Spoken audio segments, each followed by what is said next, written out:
بھی ہوگا، تکلیف بھی ہوگی، پریشانی بھی ہوگی، جی ہاں ہوگی، کیونکہ صرف اللہ سبحانہ و تعالیٰ نے ہمیں صرف یہاں رہنے کے لیے پیدا نہیں کیا.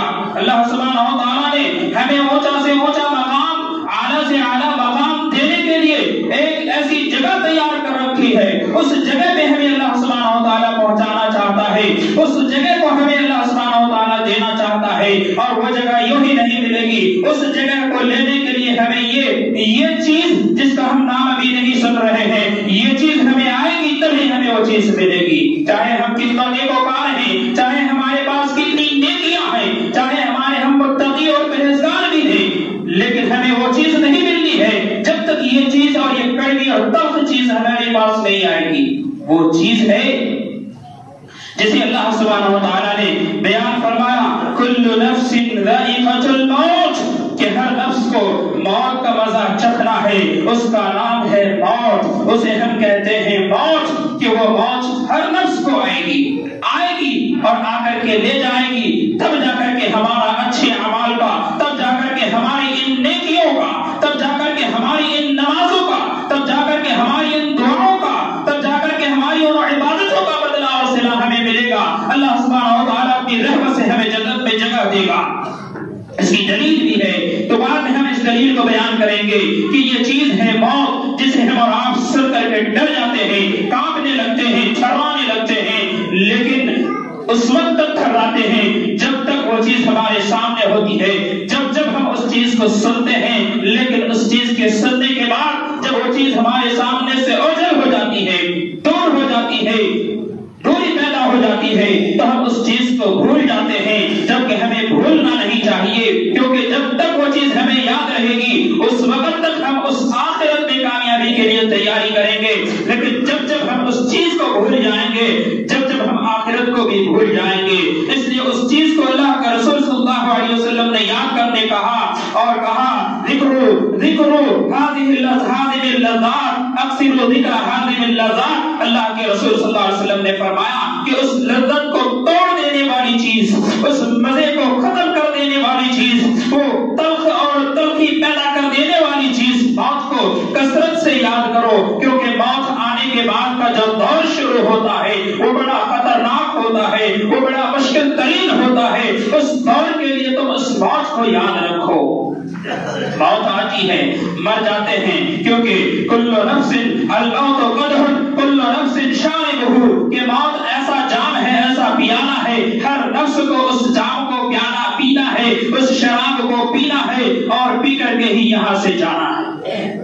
موت آتی ہے، مر جاتے ہیں، مرنے کے بعد کا کیا ہوتا ہے؟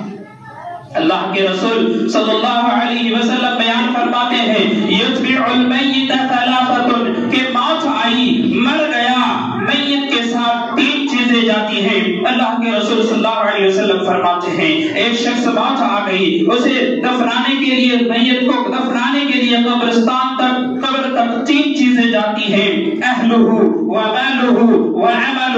اللہ کے رسول صلی اللہ علیہ وسلم فرماتے ہیں وہ تین چیز یہ ہے، اس کا اہل گھر والے جاتے ہیں، اس کا عمل جاتا ہے اور پھر اس کا مال جاتا ہے. فیرجع اثنان، دو چیز وہاں سے واپس آ جاتی ہے، ویبقى واحد، اور ایک چیز باقی رہ جاتی ہے وہاں پر. اللہ کے رسول صلی اللہ علیہ وسلم فرماتے ہیں فیرجع اہلہ ومالہ، کہ وہاں سے دو چیز جو واپس آ جاتی ہے وہ دو چیز کیا ہے؟ اس کا اہل ہے، اس کے گھر والے ہیں، اس کے رشتہ دار ہیں، اس کے قریبی ہیں، اس کے والدین ہیں، اس کے بھائی بہن ہیں، اس کے قریب سے قریب رشتہ دار ہیں اور دیگر دوسرے لوگ ہیں. فیرجع اثنان، یہ لوگ لوٹ آتے ہیں، واپس آتے ہیں. ومالہ، اس کا مال بھی جو اس کے ساتھ جاتا ہے، جو کچھ بھی ہوتا ہے، خادم ہو یا اس کے دیگر دوسری چیزیں ہوں جو گھر سے اسے اٹھا کر لے جاتے ہیں، وہ چیز بھی واپس آ جاتی ہے. ویبقى واحد، اور ایک چیز جو باقی رہ جاتی ہے، عملہ، اس کا عمل باقی رہتا ہے.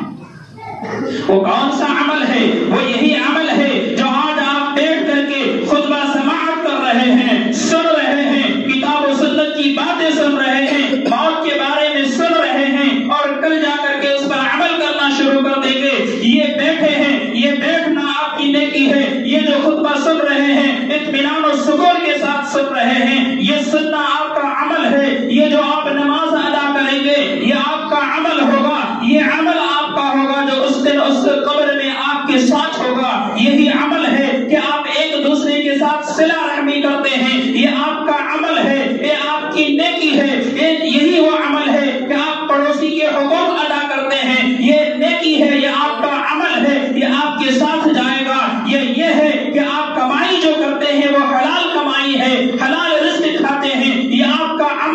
یہ آپ کی نیکی ہے، یہ ہے کہ آپ سود سے بچتے ہیں، سود خوری نہیں کرتے ہیں، حرام سے بچتے ہیں، یہ آپ کا عمل ہے، یہ آپ کی نیکی ہے، یہی وہ چیز ہے کہ وہاں باقی رہ جائے گی۔ آپ ہیں نیکی کرتے ہیں، نماز پنجگانہ پڑھتے ہیں، 5 وقت کی نماز پڑھتے ہیں، ان کے ساتھ جو نوافل ہے اسے ادا کرتے ہیں، راتوں کو اٹھتے ہیں، اٹھ کر کے رات کو اللہ کی بارگاہ میں کھڑے ہوتے ہیں، جتنی رکعت میسر ہوتی ہے اسے ادا کرتے ہیں، یہ آپ کی نیکی ہے، یہ آپ کا عمل ہے۔ اور اسی طریقے سے یہ کتاب اللہ، یہ قرآن مجید جو اللہ سبحانہ و تعالیٰ کی آخری کتاب ہے، اسے آپ تلاوت کرتے ہیں، اسے آپ پڑھتے ہیں، اس کی تلاوت آپ رات کے حصے میں بھی کرتے ہیں یا دن کے حصے میں کرتے ہیں، یہ تلاوت کرنا، اسے پڑھنا، اسے سمجھنا، اس پر عمل کرنا، یہ آپ کی نیکی ہے، یہ آپ کا عمل ہے، یہ قرآن کا پڑھنا بھی آپ کا عمل ہے۔ وَيَبْقَى عَمَلُهُ، یہ عمل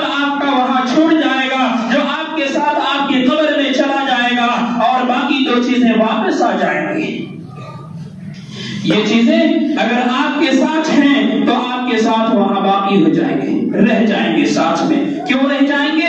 آپ کو وہاں نجات دلانے کے لیے رہ جائیں گے، آپ کو وہاں فرشتوں کے سوال و جواب میں کامیابی دلانے کے لیے رہ جائیں گے، آپ کو وہاں جنت کے حصول میں جو آسانی اور آسان راستہ ہوگا اس چیز کو دلانے کے لیے رہ جائیں گے کہ انسان مر جاتا ہے، میت کہلاتا ہے، میت ہو جانے کے بعد قبرستان لے جایا جاتا ہے، جنازہ ادا کی جاتی ہے اور قبرستان لے جا کر قبر میں دفن کر دیا جاتا ہے۔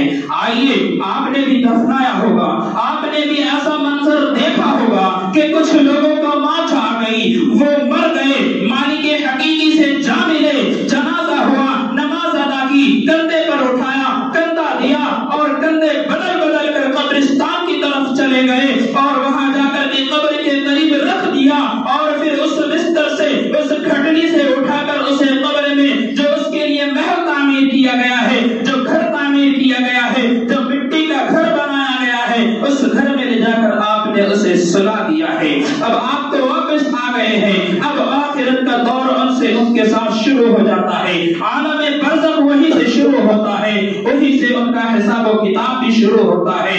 آپ آ جاتے ہیں، فرشتے آ جاتے ہیں، فرشتے آ جاتے ہیں، رنگ برنگے فرشتے آتے ہیں، منکر نکیر آتے ہیں، سوال کرنا شروع کر دیتے ہیں، پوچھنا شروع کر دیتے ہیں، سوال کرتے ہیں من ربک ما دینک من رسولک، سوال کرتے ہیں۔ اگر وہ شخص ان نیک اعمال میں لگا ہوا تھا، اپنی زندگی میں نمازیں پڑھتا تھا، اپنی زندگی میں قرآن کی تلاوت کرتا تھا، اپنی زندگی میں قرآن کے مطابق عمل کیا کرتا تھا، اپنی زندگی میں حلال و حرام میں تمیز کیا کرتا تھا، اپنی زندگی میں روزہ رکھا کرتا تھا، اپنی زندگی میں رمضان کے روزے پا کر کبھی چھوڑتا نہ تھا، بلا کسی شرعی عذر کے اسے چھوڑتا نہ تھا، اس رمضان کے روزے کو رکھتا تھا، نوافل کا پابند تھا، اس طریقے سے ایک دوسرے کے حقوق کو ادا کرتا تھا، چھوٹے بڑے کے ساتھ، بڑے چھوٹے کے ساتھ آداب سے رہتا تھا۔ تو ان تمام تر چیزیں آپ کے ساتھ ہوں گی۔ فرشتے آئے گا، سوال کرے گا من رب کا، تیرا رب کون ہے؟ اگر آپ کے ساتھ آپ کے یہ اچھے اعمال ہیں تو پھر آپ کا کیا ہوگا؟ آپ جواب دیں گے، اچھے انداز سے جواب دے دیں گے، آپ کو وہاں کوئی پریشانی نہیں ہوگی کہ سوال فرشتے کریں گے من ربو کا، تمہارا رب کون ہے؟ یہ تو میں اردو میں ترجمہ کر رہا ہوں، وہ کہے گا من ربو کا، آپ کو کیا سمجھ میں آئے گا؟ عربی میں سوال ہو رہا ہے، نہیں، آپ کو سمجھ میں آئے گا اور آپ جواب بھی دے سکیں گے۔ جو نیک ہوں گے وہ بھی جواب دے سکیں گے، جو برے ہوں گے وہ بھی جواب دے سکیں گے۔ حدیث کے الفاظ ہمیں یہ بتلا رہے ہیں کہ جو نیک ہوں گے وہ تو کہہ دے گا ربی اللہ، میرا رب اللہ ہے، وہ جو کہہ دے گا دین الاسلام، میرا دین اسلام ہے، وہ جو کہہ دے گا رسولنا محمد، کہ ہمارے رسول تو محمد صلی اللہ علیہ وسلم ہے، وہ جواب بھی دے دیں گے۔ لیکن وہ شخص جو برے ہوں گے، بدکار ہوں گے، جن کے پاس نیک اعمال نہیں ہوگا، جو ان سوالات کے جوابات نہیں دے پائیں گے، وہ بھی کہیں گے ہاں لا ادری، میں نہیں جانتا، مجھے نہیں معلوم، یہ بھی عربی میں جواب دے گا۔ تو یہ چیز کوئی مشکل نہیں ہے، اللہ سبحانہ و تعالیٰ ہماری زبانوں سے یہ چیز جاری کر دے گا جس طریقے سے آج ہم اپنی زبان بول رہے ہیں۔ مسئلہ اب ہم وہاں جواب کیا دیں گے؟ اگر ہمارے پاس نیکیاں ہوں گی تو ہم وہاں جواب دے دیں گے، اور اگر نہیں ہوا تو ہم جواب نہیں دے سکتے۔ پھر کیا ہوگا؟ اللہ کے رسول صلی اللہ علیہ وسلم نے ارشاد فرمایا ان القبر اول منازل الآخرہ، کہ یہ قبر جس میں ہم انسانوں نے اس میت کو دفن کر دیا، یہاں سے اب اس کا الگ جو مقام ہوگا، ان کا جو ٹھکانہ ہوگا، ان کا جو حساب و کتاب ہوگا، یہاں سے شروع ہے۔ ان القبر اول منازل الآخرہ، آخرت کی پہلی منزل ہے، پہلی سیڑھی ہے۔ اب دنیا ان سے منقطع ہو چکی ہے، دنیا اس نے چھوڑ دیا ہے، اب دنیا کے بارے میں ان سے کچھ نہیں، اور دنیا کا معاملہ ان کے ساتھ کچھ نہیں۔ اب ہوگا تو دنیا میں اس نے جو کیا ہے اس بارے میں ان سے پوچھا جائے گا۔ کیا ہوگا؟ پہلی منزل ہے۔ اللہ کے رسول صلی اللہ علیہ وسلم نے فرمایا فَإِن نَجَا أَحَدٌ مِّنْهُ، اگر اس منزل میں، اس مرحلے میں کسی نے نجات حاصل کر لیا، اپنے آپ کو وہاں کے عذاب سے، وہاں کی سزا سے، فرشتوں کے جوابات دے کر اپنے آپ کو آزاد کر لیا، وہاں سے نجات مل گئی، تو فَمَا بَعْدَهُ أَيْسَرُ مِنْهُ، تو اس قبر کے بعد کے جو منازل ہوں گے ان سے آسان ہو جائے گا، آسان ہوگا۔ کیا منازل ہو سکتے ہیں؟ یہ تو قبر ہے، قبر میں اچھے اعمال کیے، سلا دیا، جواب دے دیے، مومن ہے، نیکوکار ہے، جنت کی کھڑکی کھول دی گئی، جنت کی نعمتوں سے سیراب ہوتے رہے۔ لیکن ایک دن آئے گا جس کا وعدہ کیا جا رہا ہے، جس کا وعدہ کیا جا رہا ہے، وہ دن آئے گا۔ اس دن کا بھی نام ہے یوم القیامہ، قیامت کا دن آئے گا۔ وہ دن آئے گا، سور پھونکے جائیں گے، سارے کے سارے لوگ ختم، مٹ جائیں گے، مر جائیں گے، دنیا اجڑ جائے گی، یہ آسمان، یہ سورج، یہ چاند، یہ ستارے، یہ سیارے، یہ پہاڑ، یہ درخت، یہ زمین، سب کے سب ختم ہو جائیں گے۔ یہ جانور، بڑے بڑے جانور، درندے جسے ہم خوف کھاتے ہیں، سب فنا ہو جائیں گے، ختم ہو جائیں گے۔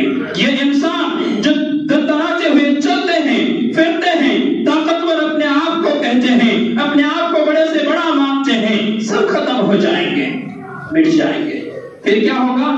وہ دن ہوگا کہ دوبارہ مارنے کے بعد، موت آنے کے بعد اللہ سبحانہ و تعالیٰ سب کو پھر زندہ کرے گا، اور زندہ کرنے کے بعد پھر حشر کا میدان ہوگا۔ پھر کیا ہوگا؟ یہ ساری چیزیں آسان ہو جائیں گی۔ کس کے؟ فَمَا بَعْدَهُ أَيْسَرُ مِنْهُ، قبر میں اگر نجات مل گئی تو آگے کی چیزیں آسان ہو جائیں گی۔ وَإِن لَمْ يَنْجُ، اگر نجات نہیں ملی، وہاں پر پھنس گئے، جہنم مقدر بن گئی، فَمَا بَعْدَهُ أَشَدُّ مِنْهُ، تو اس کے بعد کے جو مرحلے ہوں گے یہ کہیں اس سے زیادہ سخت ہوں گے۔ اس لیے ہمیں اور آپ کو چاہیے، وقت ختم ہو چکا ہے، ہمیں اور آپ کو چاہیے کہ یہ قبر جس کو ہم قبر کہتے ہیں، یہ مٹی کا گھر جسے ہم قبر کہتے ہیں، یہ مٹی کا گھر جسے ہم اپنے قریبی رشتہ دار کو بھی، اپنے محبوب کو بھی وہاں دفن کر دیتے ہیں، اسے قبر کہتے ہیں۔ اس قبر میں ہمارے ساتھ بہت کچھ ہوگا، اس کچھ ہونے سے ہمیں وہاں نجات حاصل کرنا ہے۔ اس کے لیے ہمیں وہی کچھ کرنا ہے جو کچھ کتاب اللہ اور سنت رسول میں بتائی گئی ہے۔ اللہ سبحانہ و تعالیٰ سے دعا ہے کہ اللہ سبحانہ و تعالیٰ ہم سب کو جب تک اس دنیا میں ایمان و اسلام کی حالت میں زندہ رکھ، اور ہمارا خاتمہ ایمان کی حالت میں ہو۔ اللہ سبحانہ و تعالیٰ ہمارے قبر کے جو سوالات ہو، اللہ سبحانہ و تعالیٰ سوالات ہمارے لیے آسان کر دے، قبر کی عذاب سے ہم سب کو پناہ دے دے۔ اللہ سبحانہ و تعالیٰ ہمیں جو بیمار ہیں انہیں شفاء کاملہ عطا فرما۔ اللہ سبحانہ و تعالیٰ جو پریشان حال ہیں ان کی پریشانیوں کو دور فرما۔ آمین تقبل یا رب العالمین۔